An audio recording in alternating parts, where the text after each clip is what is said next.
Good morning, everyone, and Happy New Year. So wonderful to see you all today, and every day that we're here together. But, this is our first meditation town hall of the new year. It's so wonderful to see all the familiar faces. I hope you all had lovely holidays. Hopefully you were able to find some respite and restoration. Sometimes they can be quite challenging and, stressful, depending on how many people you're hosting or how many people you're traveling to, regardless of what you celebrate. Hope it was a nice year end and really looking forward to today's practice and to what we have coming. As most of you are aware, my name is Kelley Amadei. I am a student of Lama Surya's, have been for 25 years. And there are many people on here who have been students of Lama Surya's many more years than me. This is our first meditation town hall where his senior students are taking over. And so I have the honor of kicking us off, but you'll see Elizabeth and John and Pete and Suzanne and Nathan and Eddie and Lama Roger and who knows what kind of special guests. So we're really excited. I thought I'd start today with just a little bit of reflection on the somewhat onerous, sometimes hopeful and onerous view of a new year. But before we do that, let's arrive. And you can even notice what reaction you have to the words I just said.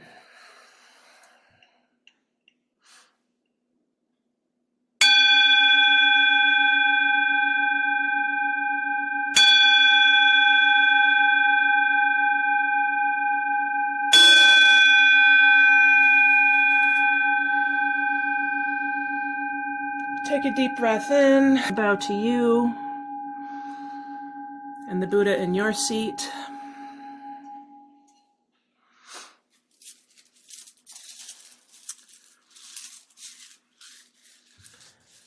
And I invite you to just arrive in this moment. Showing up is 80% of the battle here. Whether it's showing up for a meditation town hall or any other part of your life.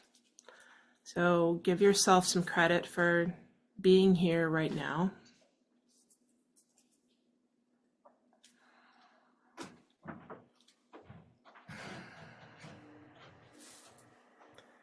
Just take stock of your body. How does your body feel today on this new year? We don't get new bodies on the new year, or at least I didn't. I don't know about you guys. How's it feeling? There's nothing you need to do with how it's feeling. Just notice.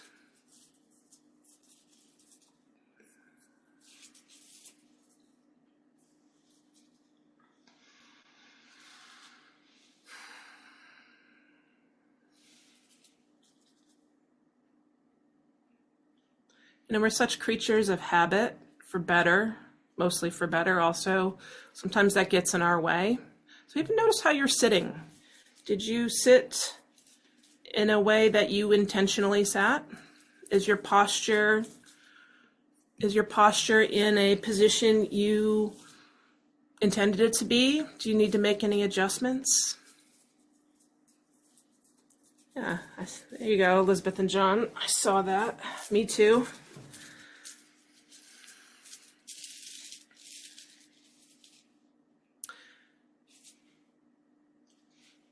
So I'm going to talk a little bit about this new year and what we're going to be doing here over the next the next hour, but certainly in the next year. And then we'll begin to start our ritual, right? And part of why when you come onto Meditation Town Hall, you notice a lot of the same routines is because we're signaling to our brain this is what we're doing. We're signaling to our brain with our posture. We're signaling to our brain with the bell. We're signaling to our brain with the chanting, whether we do it in English or any other language. It's like, hey, this is what we're going to do. This is why we're here right now. You can let go. And as you're aware, habits happen And sometimes they're intentional, and oftentimes they're automated. And one of the beautiful things about being in a new year is you'll see everywhere you look, right? Whether it's in the newspaper, whether it's on TV and commercials, whether it's on social media, new year, new you. It's like, it's time to lose weight. It's time to, become the bodybuilder you never were. It's time to, stop eating those donuts for breakfast and you're going to have a green smoothie every day. I mean, it's like we think that January 1st comes and all of a sudden, just because the calendar moved a day, everything's going to be new. And there's hope in that. So I'm not trying to make that wrong, but just notice the pressure that can bring to a new year. And so I want to reframe for this moment in time what the opportunity of a new year might be. What I like about the new year and what I like about following all different kinds of cycles, the moon cycles, all kinds of things, it's a moment of awareness. We're not always aware of the 17th of the month, but most people are aware of New Year's Eve and New Year's Day, right? It brings a certain kind of awareness to a time and a place and a moment that gets us out of the routine. So it's a moment of awareness. It's a moment of presence. It can be a moment of intention, setting intentions, and a moment of gratitude, right? Looking back on all the people in our life that we love, that we're grateful for, all the experiences, hopefully for our health. So for whatever it is that comes up for you, it's a moment of awareness, presence, gratitude, and intention. It also brings with it some hope. Hope for change, hope for peace, hope for freedom, and you can define that in any way you like. And certainly most people I know are hoping for happiness.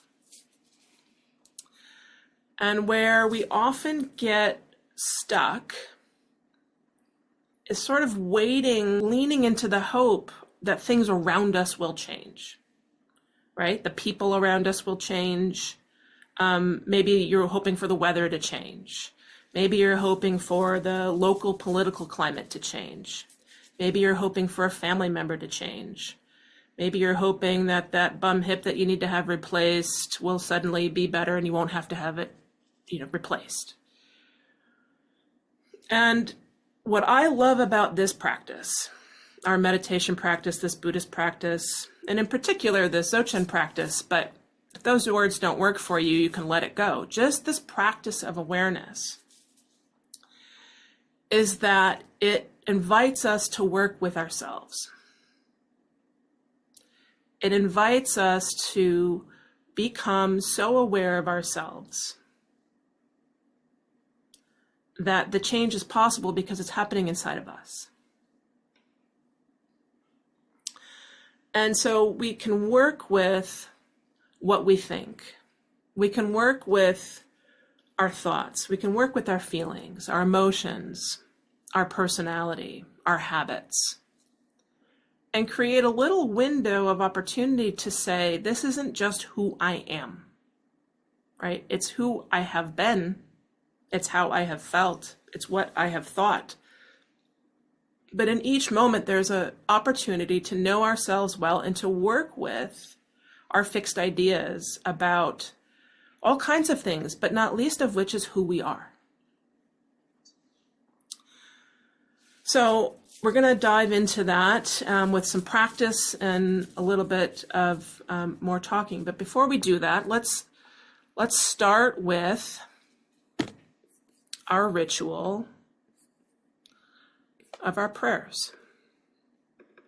And again, you can call this what you want. If the word prayer is triggering to you because of some history you have, don't think of it as a prayer, think of it as an aspiration. If the Tibetan doesn't work for you, then don't use the Tibetan. So we're going to start this morning with 2 English prayers. And what we're doing is setting an aspiration that our practice not only benefits us, but benefits all that are around us. So we'll read the 4 immeasurable aspirations. May all beings possess happiness and the inner causes of happiness. May all beings be free from suffering and the inner causes of suffering. May all beings remain undivided from the sacred joy, which is free from suffering. May all beings come to rest in great peace and equanimity, beyond attachment and aversion to friends, enemies, or strangers. Bless and empower us that our minds and hearts turn toward the Dharma, the truth. Bless and empower us that our Dharma practice becomes the path. Bless and empower us that the path truly dispels confusion. Bless and empower us that confusion itself dawns as primordial wisdom and awareness.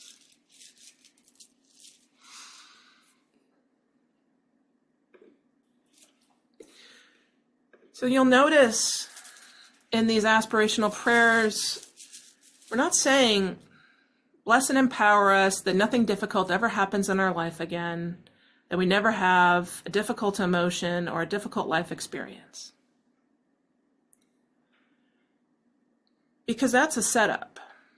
Because life is not that. Life, we cannot control what happens.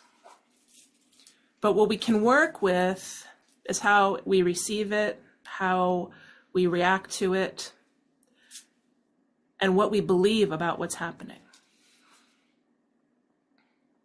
So we come into this world conditioned. We're conditioned by our genetics. We're conditioned by our epigenetics. We come into this world ripe for influence, right? We are who we are, and then we have our families, we have our living situation. You know, if most of us who are on here are very fortunate to be in a first world country where we have enough to eat, we have somewhere to sleep, we have safety, basic safety. And then as time goes on, our brains become wired and wired and wired through our experiences.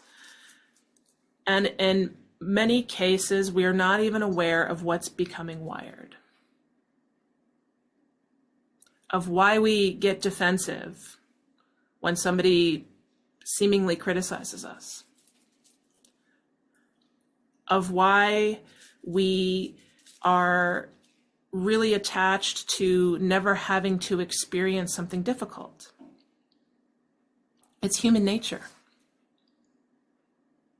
But the good news is that there's all kinds of ways to work with our wiring and our conditioning. And we have science to back it up. You know, around the early 2000s, the brain science research started showing that our brains are plastic. Our brains are malleable. Our brains are able to be changed. And one of the beautiful things about this practice is meditation allows us to change our brain. Meditation allows us to get in touch with who we are, how we react, and be with it and understand it and begin to rewire it so that we can be more of who we really are, which is not all these conditioned reactionary expressions, but innate goodness, innate love, innate wisdom. The light inside of all of us, every being, is pure. And our job from the Buddhist perspective and practice is to uncover all that has obscured that, to sift through it, not to throw it away, not to judge or to criticize it, but to come familiar with it, work with it so we can get down to the essential nature of who we really are. It really is the magic of this practice. So we're working with ourselves, we're working with our essence. So let's start. Today we're going to do a few short practices. Because the other thing that we do is we set these onerous goals for ourselves, and then we do them for a few days, and then we stop. And so I want us to start to create, whether you're a newbie or you've been doing this for 40 years, a practice of many, many quickies, as Lama used to say, many quickies, few longies, and a daily-ish practice. So we're going to mirror that today. So re-arrive on your seat. Letting go of all the words I just said. Settle into your breath.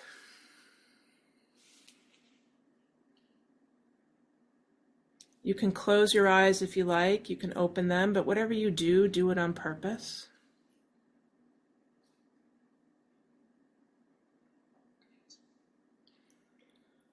Just begin to cultivate a gentle awareness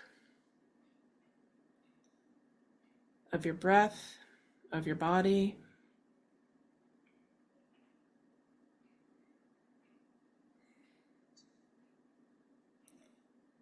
You're just sitting. There's nothing else to do right now.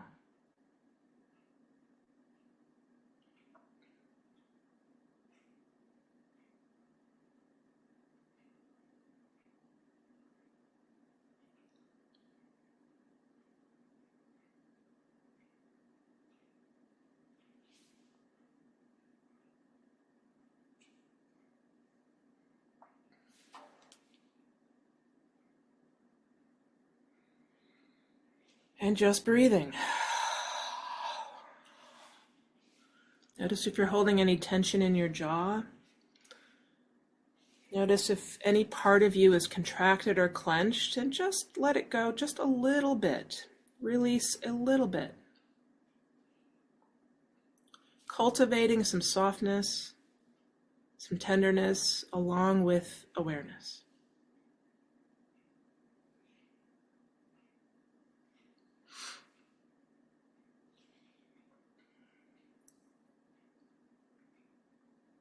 And begin again to know your own mind.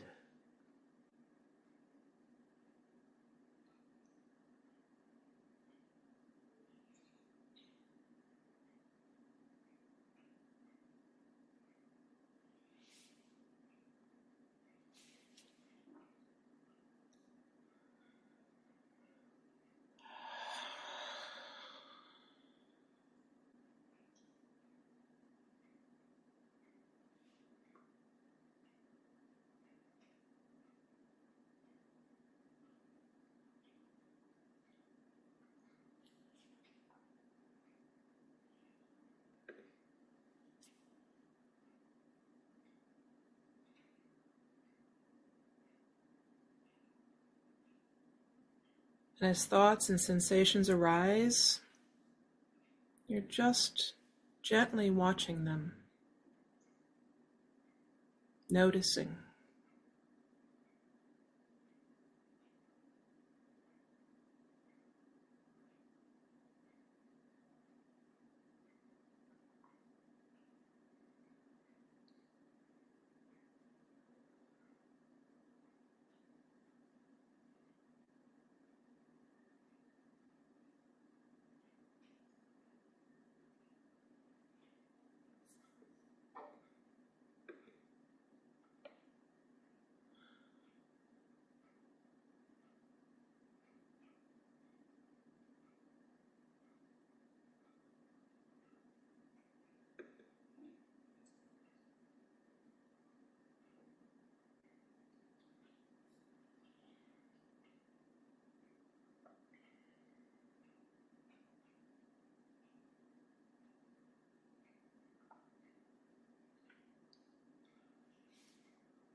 If you find you need something, an object to focus on, that's okay.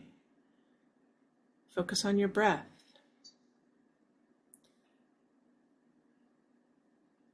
Notice where it arises from.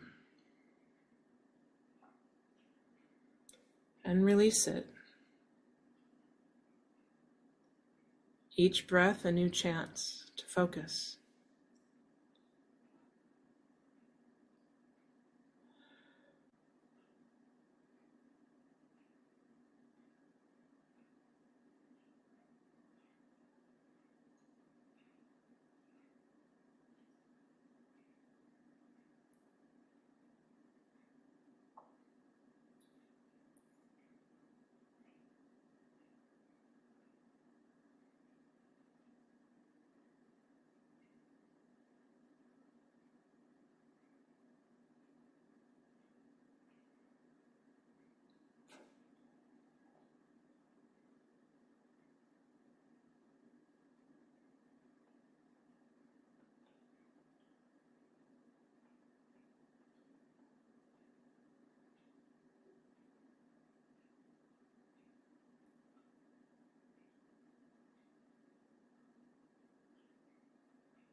Good.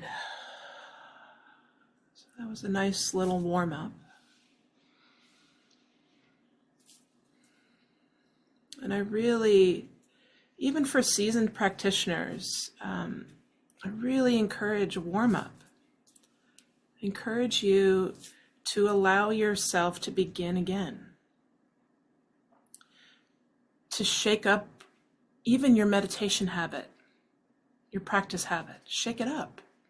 See what you see around each corner. When I first started meditating, it was such a salve to my soul. It felt like I was home. And I unconsciously began the practice. And I unconsciously developed habits in the practice. And that wasn't good or bad. But about 5 years in, what I realized was that I had gotten into the habit of seeking happiness in my meditation practice. I meditated so I could find calm and peace and happiness. Anyone else looking to meditation for that? Yeah. And I'm not that that's wrong, right? We all are innately seeking happiness and calm, but if we're only seeking that, and what I found was happening to me was I was bypassing the more difficult emotions, the more difficult experiences, and I was just trying to bliss out in my practice. So I recognized that it was a moment in time for me to shake up my routine, to remember why I was there. And I was there to cultivate a practice of awareness, not just awareness of happiness, but awareness with a capital A of all that's arising. Because the beauty of this practice is when we cultivate awareness, what comes along with that awareness is a tenderness, is an innate loving compassion, an innate insight and wisdom.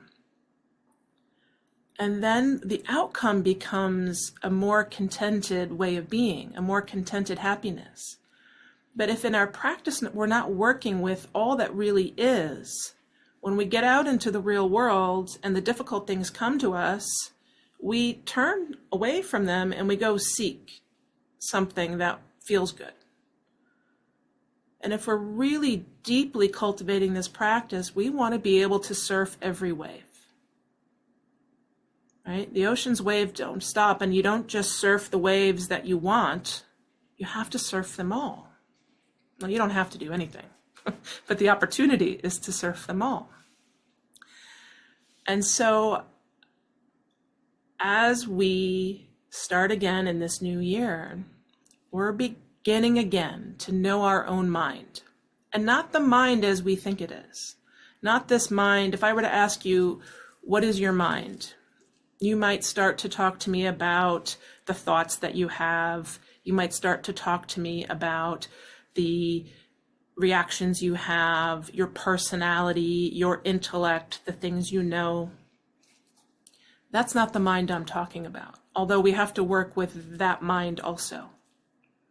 But what we're really trying to get to is this luminous mind, this innate, unborn, undying mind that is there, that is obscured by all of our human experiences, that we forget. So we're looking to remember what has always been there.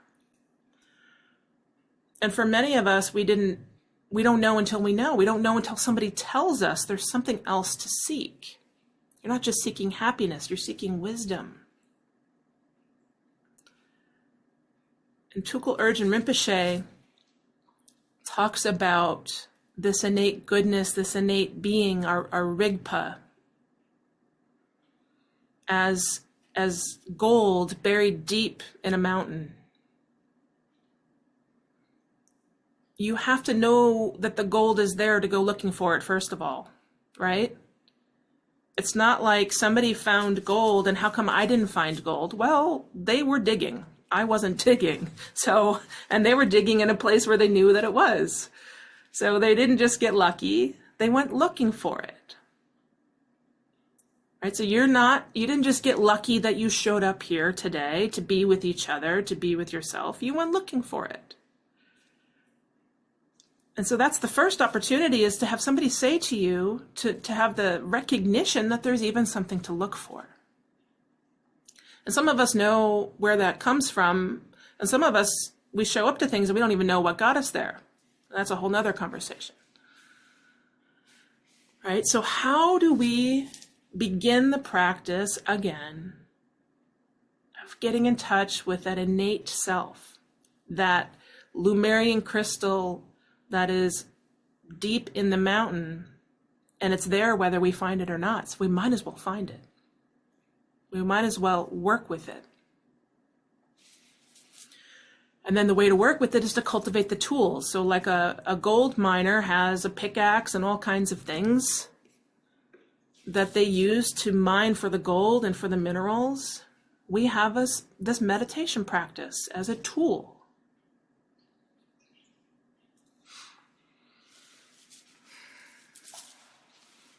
So, like a baby who doesn't know what things are until they're taught, you're all here because somebody said to you there's something to look for, or you've read there's something to look for, or you've experienced, there's this glimpse of a wider luminosity, a wider awareness, and I want more of it.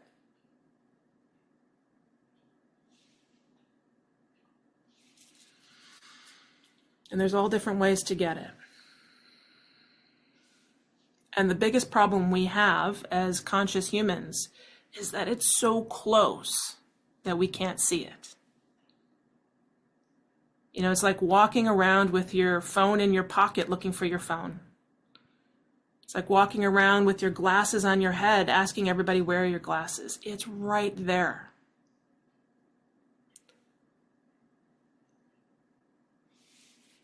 So we're going to start again. And this time we're not going to seek, we're not looking for anything. Because if you look too hard for your glasses, you aren't going to find them. But if you sit for a moment and relax for a moment and are aware but relaxed, you might begin to feel them digging into the back of your head.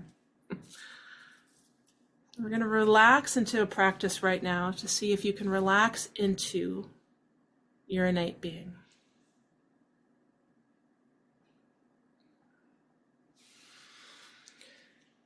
So again, assume your seat. Find a posture that works for you. There's many different traditions out there with many different rules. Today, with our Dzogchen practice, we're asking you to get in touch with what works for you right now. You can lie down, you can sit up. Don't let the posture become the obstacle. You want to be able to breathe easily. You don't want to be so comfortable that you fall asleep, but you want to be awake and aware.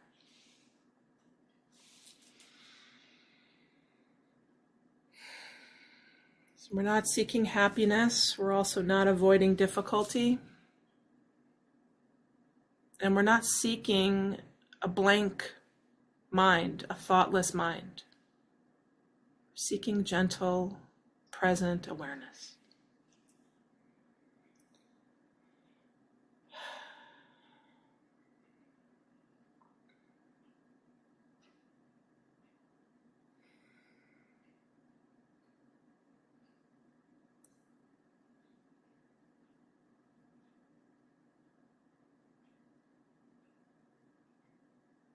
Resting and aware.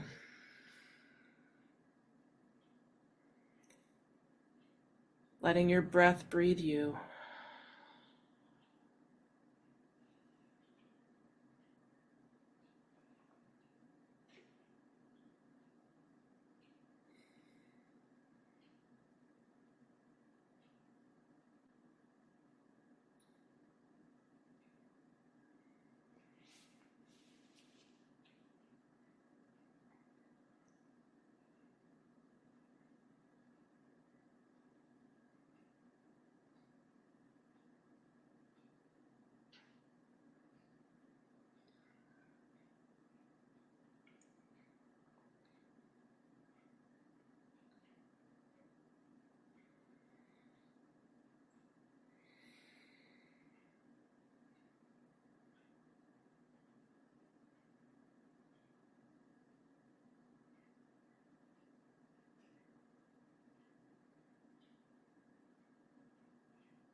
Open and expansive like the sky.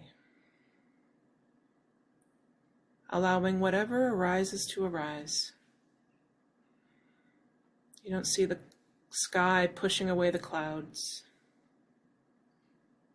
It holds, it just is. And the clouds arise and the clouds dissipate, just like our feelings, our thoughts, our emotions, our physical sensations. Be wide open like the sky.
See if you can widen your awareness just a bit, open just a bit more.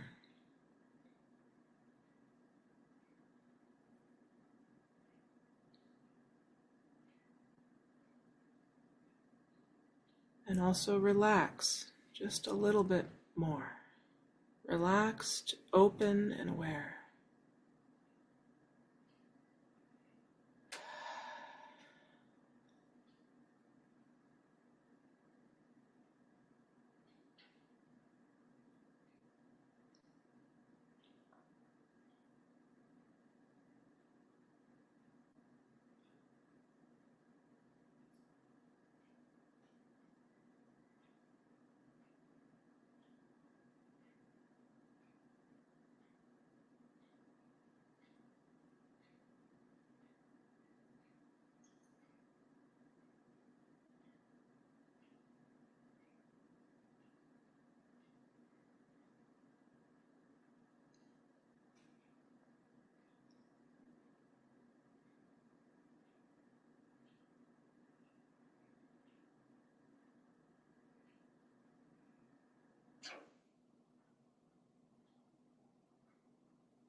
Just breathing, just being.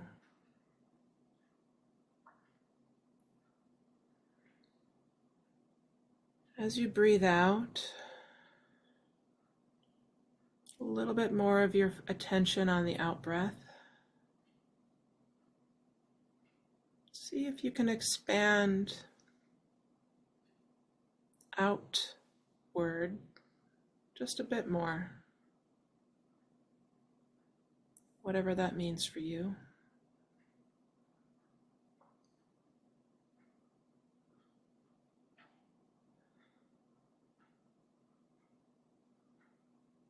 Melding with the environment around you, not so separate.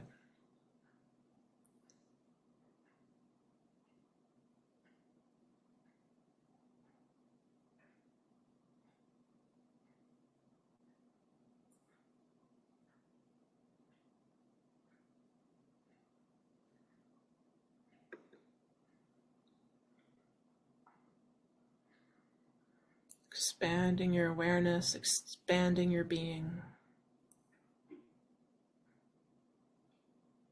expanding your breath.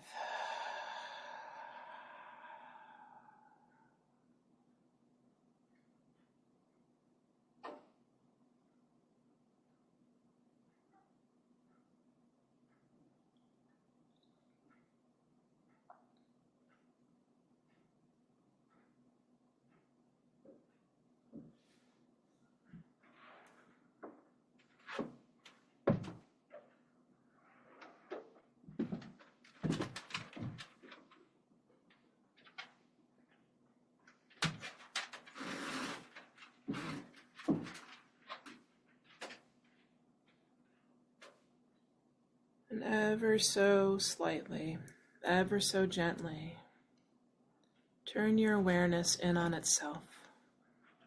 Turn that outward gaze gently inward. Who or what is aware?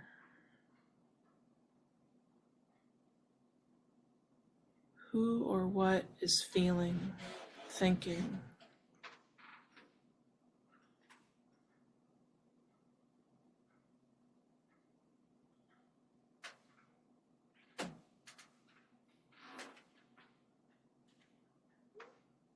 Who or what is aware of being aware?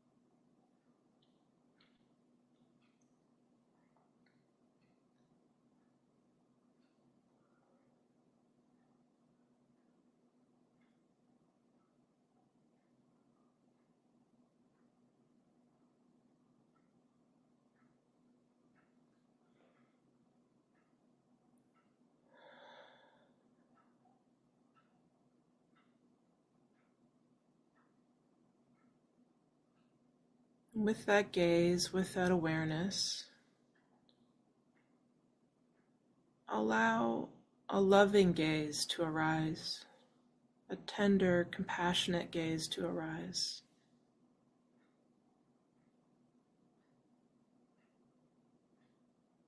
Witnessing the watcher with love and curiosity, with warmth. This is a loving practice.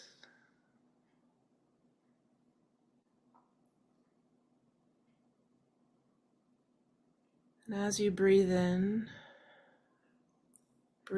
love from the witness,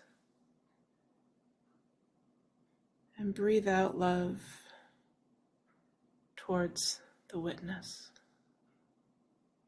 the mind, the watcher, whatever you want to call it.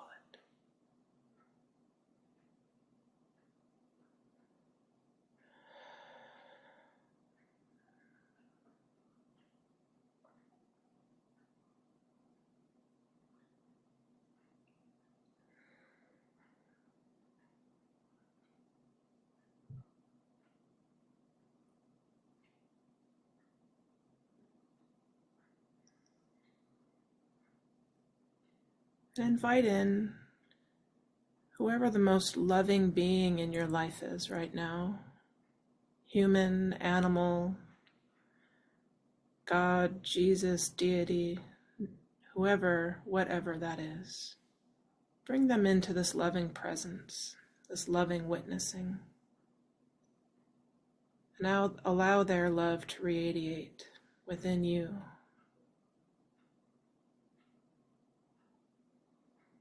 Not worrying about how much or how little, just allow it. Allow what is.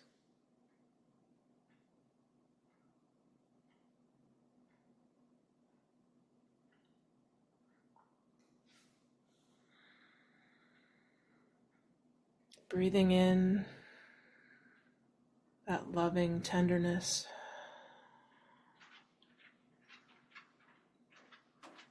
Breathing out warmth and love.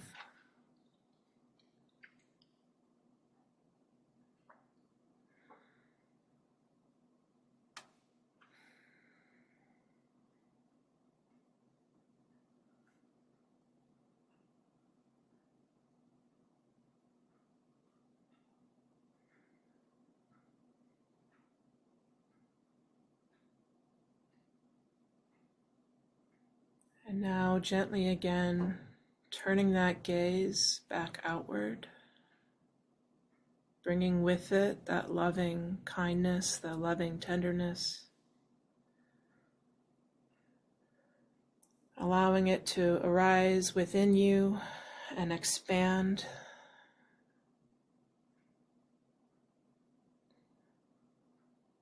Self-arising, self-existing.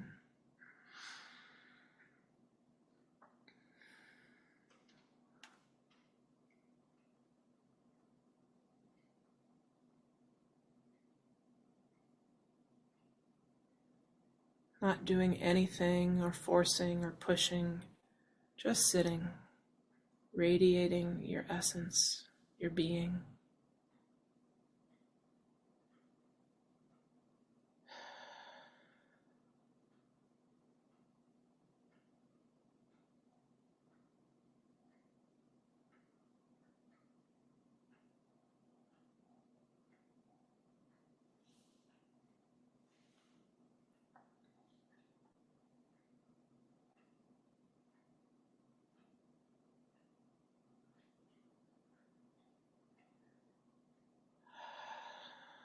Feel the love around you.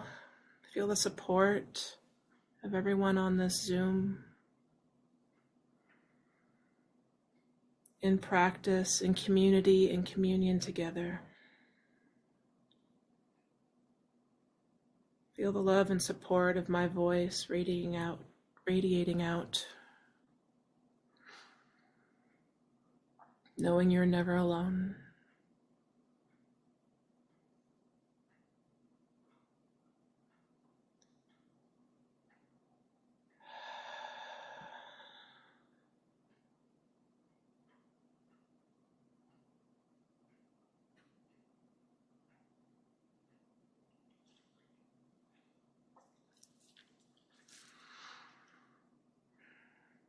Beautiful, perfect poem by Hafiz called I Wish I Could Show You.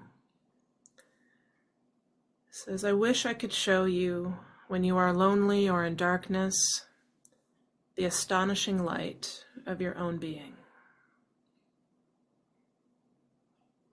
Allowing your practice to be that mirror, that telescope, that womb of which you can witness your astonishing light.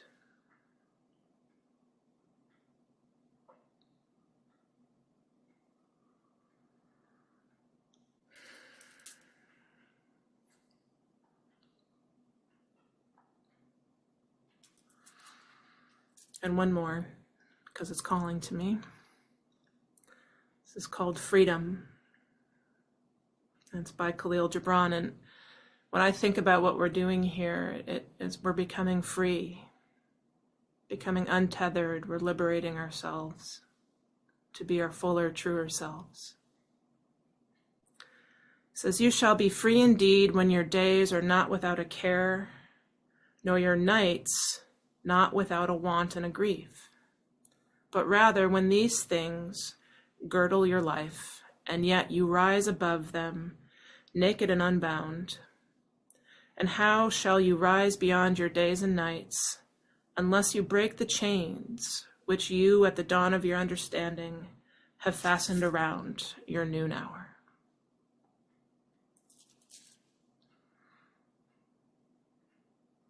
I wish for you today and every day, each practice, each moment to be an opportunity for you to free yourself, to allow the fullest expression of who you really are to arise more and more. I'm going to close our practice with a few prayers, and then we'll open it up to any sharing questions.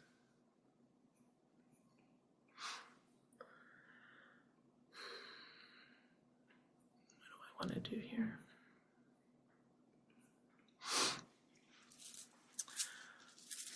I'm going to chant this path clearing and wish fulfilling, which is so appropriate on this new year. You can chant along or you can just listen. Dosum Sanjay Guru Rinpoche Nudrup Kundak Dewa Chen Pojab Marche Kunsel Du Drak Posel Solwad Epso Jingilab Tu So Chinang Sangwei Barche Jiwadang Sampalunji Drupajingilo. Precious guide, one with all the Buddhas of the three times, blissful presence and source of all spiritual accomplishments, fierce destroyer of illusion who dispels every obstruction, we pray to you for blessing, inspiration, and realization. Please remove all outer, inner, and secret obstacles and spontaneously fulfill our aspirations. And we will do the bodhicitta dedication in English only. May the pure, brilliant sun of bodhicitta dawn in each and every heart and mind, dispelling the darkness of confusion and suffering unstoppably until all are illumined and awakened.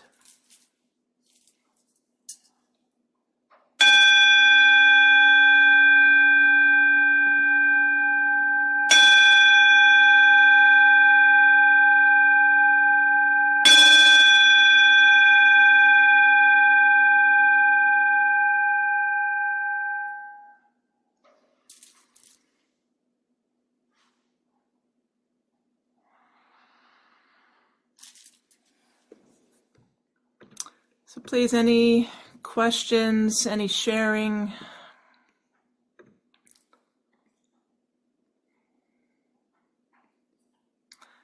There's no bad questions, and I can't promise I'll have an answer, but I'll have some kind of response. You're welcome to put it in the chat, and you're also welcome to raise your hand.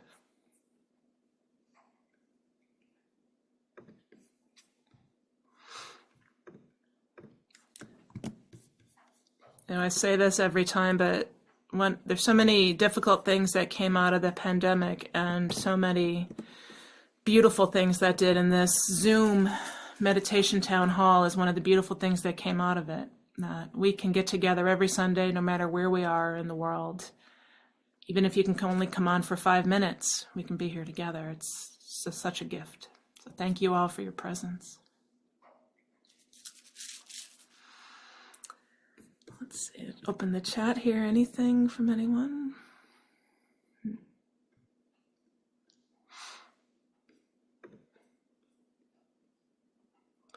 Yes, I'll put the poems in the chat.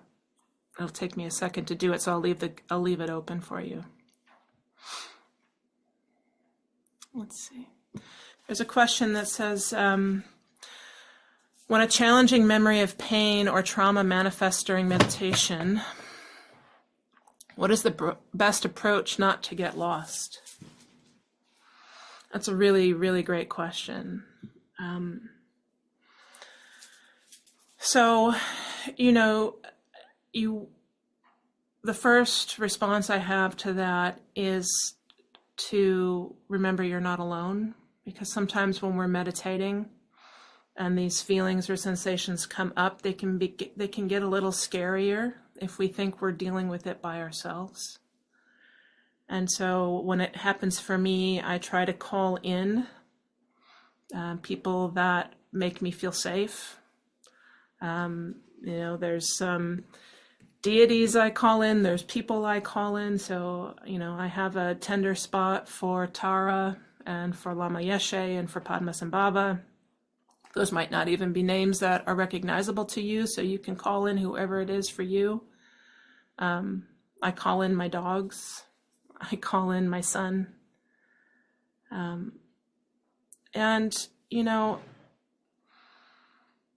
There's no way for it not to be difficult. And I want to differentiate here. If there's something that's coming up that's traumatic, you do want to work with somebody one-on-one with that.